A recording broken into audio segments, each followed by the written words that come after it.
Ang hirap mag-propagate ng atis, pero may nakapagsabi sa akin, si Mr. Ray Ong, na pwede naman isubukang mag-cuttings. So, I tried. Dalawa ang aking experiment. Isa ay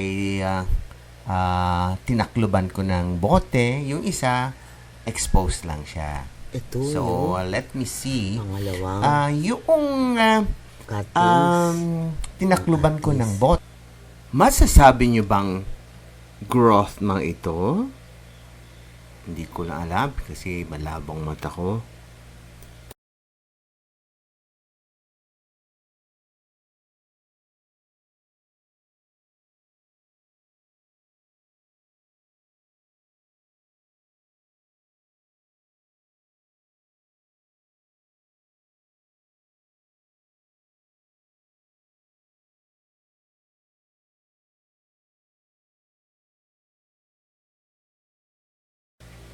Please let me know if you found or observed new growth.